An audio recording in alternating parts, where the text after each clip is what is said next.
So now we're going to start part 2. We're making this lid, and we've already started part 1 where we did our corners. So now what I want to show you is the important part. See how we have the seam here where the two colors connect? This is row 17. That's why we have to have that oddball row there on the 33 count, is so that we have room for that 17 box. So it's right here.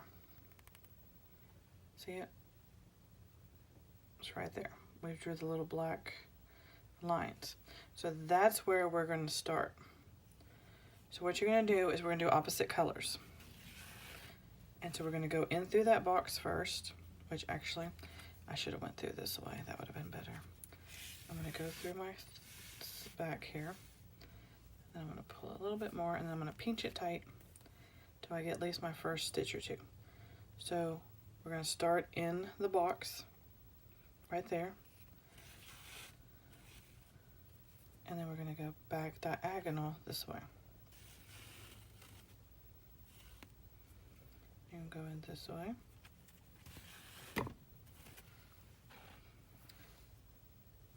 And go through there.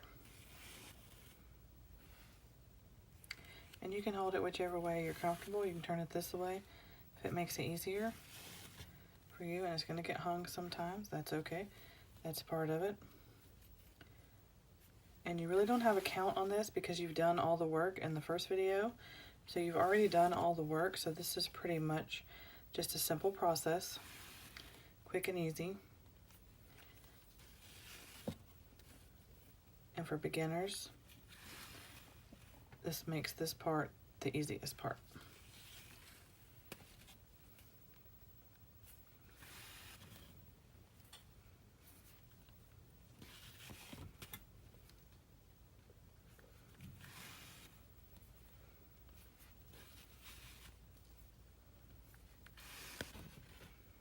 And as you see here, we are at this point of the design where there's no more spaces after this one, but that's okay, because now you're going to start the next row and you're going to go into the black, which you see right here.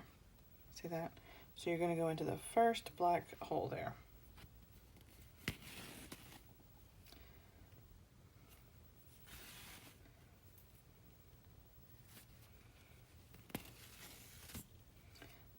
And then when we get to this point, that's the part where we should be with the same point of the design. So that's how you know if you've gotten off track by accident. Trust me, it's happened before. So that's how you know in the design if you're still on track.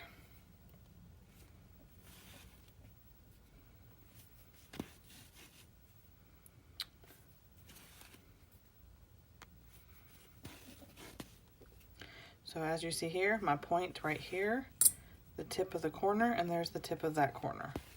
So now I know that my design is aligned with this one here and here, and this one here and here. So those are like crucial points. Now remember, you're going to start one up higher. Oops, sorry. You're going to start one up higher. See, we're going to go this way. So we're going to go over one, see? So we've got to go over one. But we're going to go in that one. And you're just going to keep going over so that you create the same look that you see there.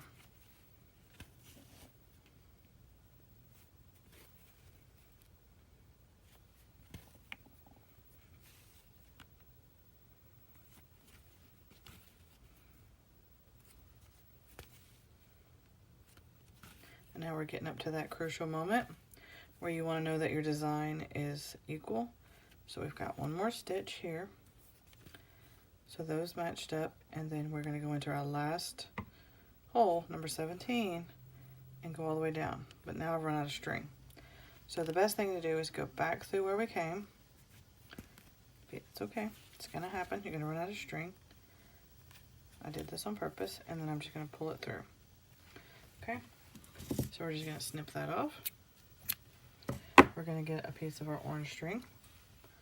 We're going to wet our fingers just a little bit. And then, sorry about the dogs, they're in the background. And we're going to pull through. I'm going to hold it. Then I'm going to keep a little piece missing. I'm going to run it back through that same spot. Kind of hold it with my finger and just pull it underneath my finger. Lock it in a little bit. And then we're going to go into that hole. And then this hole matches up with this hole. So now we're going to go down, okay? We're going to go in this hole number 17 where we split it up. See, remember we split it up for equal sides. And let's say you accidentally do this. It's okay, don't panic. Just take your needle underneath it, pull it softly, and then once it's out, then pull it tight.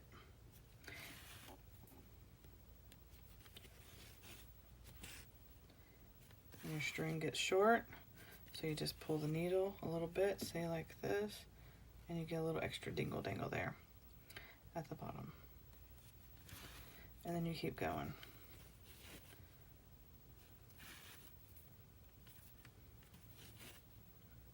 And now we're down to the last box. Now you see there's one extra box. It's okay, because once you put the design together, you're never really going to notice that one box is there. So now we finished that one corner. Okay, so you just run the string underneath it, pull it through, get your scissors, and you snip it. Now I'm going to do the black side so that you can get the idea. It's the same. We're going to thread our needle. Got it. Okay, so we got that. So we're going to go into, we're going to do the orange side. Doesn't matter which side, because these are going to be black and that one's going to be orange. So it doesn't matter where, but we do have to start at some point. So if you, since you've finally got this one, if you think you're safer, you can do this way and then do this way and then that one. Or you can start here in this little corner like we did before. So whatever you're more comfortable with. If you want to start on the side where you've already created this one, you can do that, or you can start from the other. So we're going to pull through.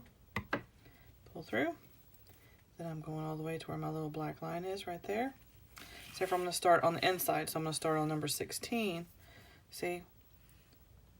1, 2, 3, 4, 5, 6, 7, 8, 9, 10, 11, 12, 13, 14, 15, 16.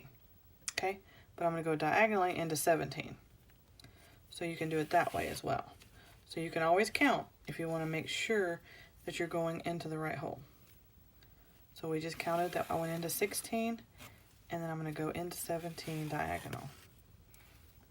And of course, the black yarn, I really don't like it that much, only because of the strings, you know, you see these little white strings in it or something.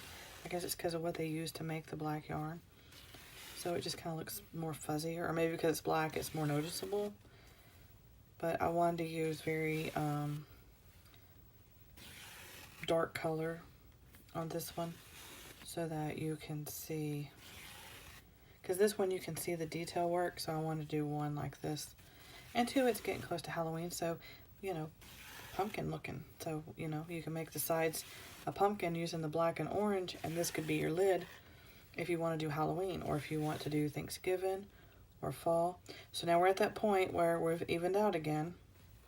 See our design? You can even go and do a different design, and you could cross over here and do this black and then fill this in a different color.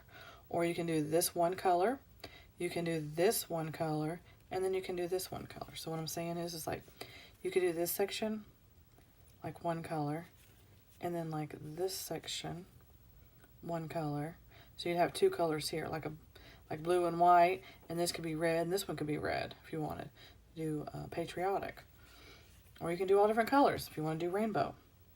So this design, you can kind of split it up into other ideas.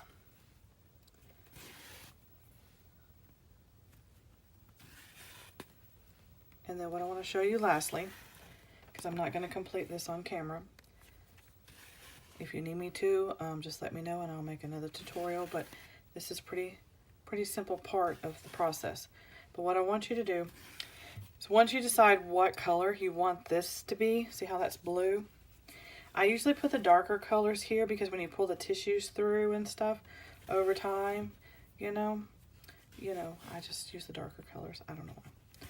So now that I'm at this corner and I've decided I want this to be black while I have my string here, what we're going to do is I'm going to show you how to do the center, okay? So what you're going to do is you're going to go ahead and pull it through like that, and you're going to hold it over out of the way, and you're going to go in that first hole. See that first hole there? So you're going to go through that one, and you're going to pull it tight, and then you're going to go into the second hole. So what I do is I fold it over. I don't know if I didn't confuse you, okay? Just fold it over, because then you don't have to go through the hole every time like this. See how I'm having to bend it to make it go into the hole like that? So what I do is I fold it over so that I kind of see the side like this, and it makes it go a little faster. So you just go in and out real quick. And then my yarn's starting to get a little tangly, so we're going to jiggle it. And then we're just going to keep going. Okay, I have to jingle my yarn. And then just keep going. And then I'm just sliding this part of the canvas so that I can see where my next hole is. You see how we're getting in there?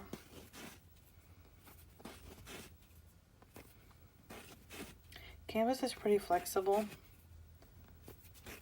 Okay, so now I'm in the corner, right? So now I'm just going to flip it this way a little bit. And then I'm just going to go into that first one. And then I'm going to work my way around.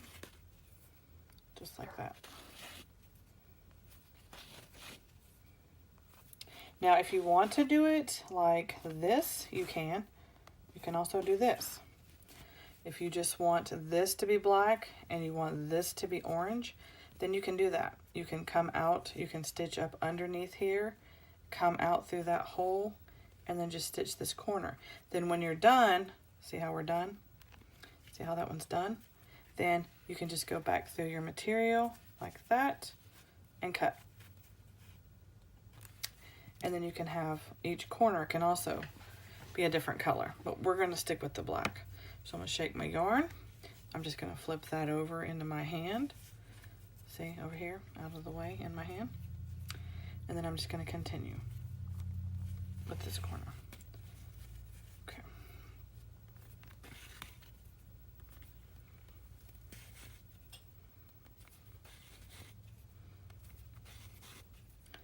Now we're coming up on the corner, so you may want to fold it over that way.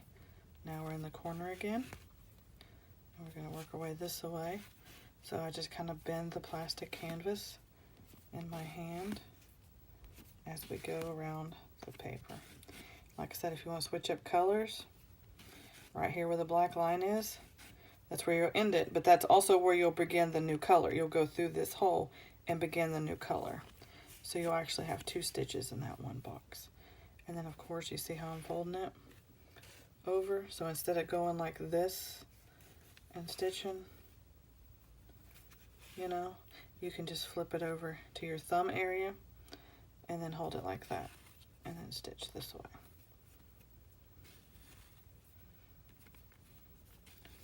Then once you get to that corner, throw in a, oop, almost missed it. Throw in a couple stitches, and then you want to rotate it around like that.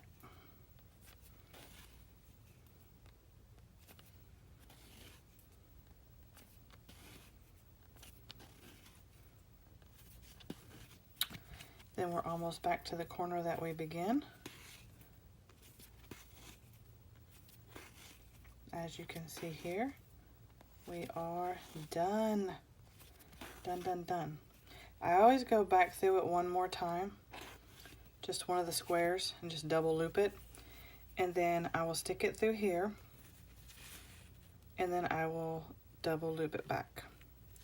Only because when you pull the tissues through, I want to make sure that this part of the box doesn't come unraveled.